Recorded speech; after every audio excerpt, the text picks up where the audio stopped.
Halo teman-teman semua, Assalamualaikum warahmatullahi wabarakatuh. Salam sejahtera bagi kita semua. Terima kasih sudah bergabung ke channel ini, sudah klik video ini, dan jangan lupa untuk like dan subscribe-nya untuk mendukung channel ini memberikan manfaat bagi kita semua ya teman-teman ya. Alhamdulillah, yang mungkin sedang mengalami keluhan lambung ya, baik itu luka lambungnya atau asam lambungnya. Oke teman-teman. Ada teman-teman kita yang bertanya ya. Jadi ini pertanyaan dari teman kita. Low battery. Please charge. Pertanyaannya apakah kakak juga pernah mengalami keluhan asam lambung? Jadi bertanya ke saya.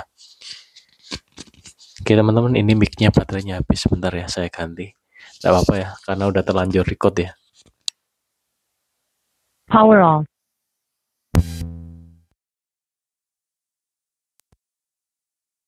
Oke teman-teman, kita lanjut ya. Jadi ada pertanyaan dari teman kita, apakah kakak juga pernah mengalami keluhan asam lambung ya istilahnya? Jawabannya iya. Jadi mungkin yang bertanya ini belum mengecek video-video saya yang awal-awal ya. Jadi di channel ini saya sudah hampir 200 video ya. Saya bikin video. Silakan dicek video awal-awal ya. Jadi di situ saya banyak bercerita tentang pengalaman saya saat saya mengalami keluhan seputar asam lambung. Nah, jadi saya ini bukan dokter, teman-teman. Saya terus terang saya bukan dokter, saya bukan perawat, saya bukan ahli medis ya. Saya adalah ini pejuang GERD ya, atau alumni GERD yang pulih di 9 bulan. 9 bulan itu menurut saya waktu yang sangat panjang ya. Karena apa teman-teman ya? Pada saat itu saya tidak beranggapan atau tidak berpikiran gimana ya caranya sembuh. Karena saya eh, istilahnya menikmati kondisi ini ya, dan terus belajar. Intinya teman-teman terus belajar ya. Teman-teman bisa belajar ke channel ini atau ke semua channel ya yang membahas seputar asam lambung, silakan dipelajari. Sehingga di sana nanti teman-teman akan menemukan sebuah keterangan atau kesimpulan bahwasannya asam lambung ini apa, kemudian luka lambung ini kenapa. Ya jadi saya kemarin itu lihat status dari WA teman saya ya, saya tidak sebutkan namanya. Jadi dia seorang karyawan ya. Saya cek beberapa statusnya ya di WA ya. Itu makanannya mohon maaf ya, hampir setiap hari itu dia makan bakso. Nah, seperti ini ya, kita tidak mendoakan ya, namun istilahnya peluang-peluang. Hal-hal yang seperti ini peluang besar nanti suatu saat akan terjadi keluhan seputar lambung. Memang saat ini ya, teman saya ya, tidak akan terjadi kendala.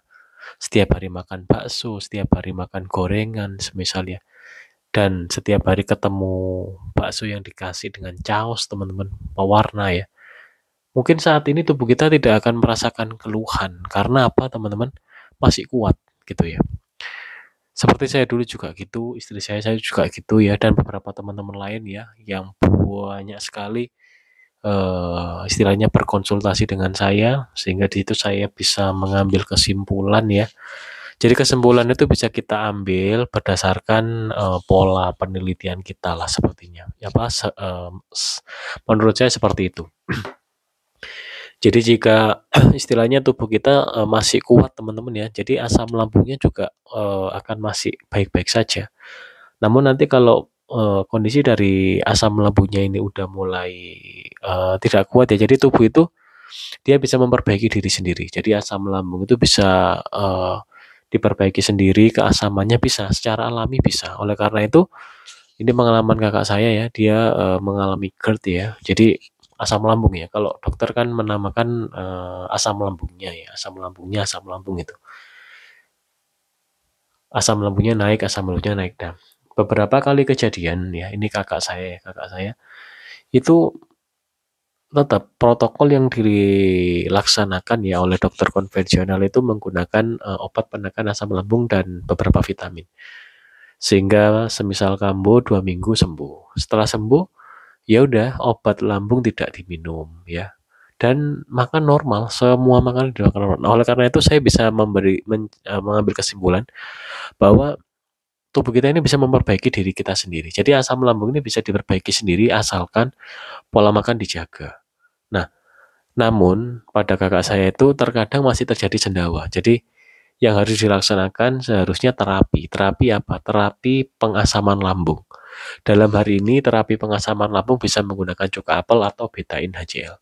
Kemudian cukupilah beberapa makanan-makanan yang mengandung enzim pencernaan. Contohnya seperti madu, kemudian alpukat atau pepaya, pisang gitu ya. Jadi makanan-makanan yang mengandung enzim pencernaan ini, dia itu membantu pencernaan ya. Sebelum kita makan berat lah istilahnya. Makan berat itu apa, Kak? Makan berat itu contohnya nasi ya, kemudian ikan ya, sayur atau makanan-makanan berlemak ya yang disajikan di satu piring, teman-teman. Jadi nanti diserap di lambung kita ini beberapa enzim-enzimnya itu kan nanti bekerja.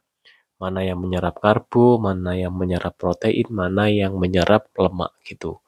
Nah, oleh karena itu, makanan yang mengandung enzim pencernaan harus kita masukkan biar mendukung atau membantu pencernaan. Nah, oke teman-teman. Jadi itu ya, saya hanya menjelaskan saja bahwa mengulangi lagi, istilahnya saya juga pernah mengalami keluhan seputar asam lambung dan memang pemulihannya itu perlu proses. Dan ketika kita udah pulih teman-teman ya, pola makan tetap dijaga. Ya jadi istilahnya masukkan makanan-makanan yang benar-benar dibutuhkan oleh tubuh kita. Oke teman-teman, terima kasih sudah menyimak video ini sampai habis. Silahkan komen teman-teman ya. Saya akan berusaha membalas komen-komen teman-teman semua dengan video. Oke teman-teman, cek deskripsi channel jika teman-teman ingin berkonsultasi dengan saya. Oke teman-teman, sekian dari saya dan mohon maaf apabila ada salah kata. Wassalamualaikum warahmatullahi wabarakatuh. Salam sejahtera bagi kita semua.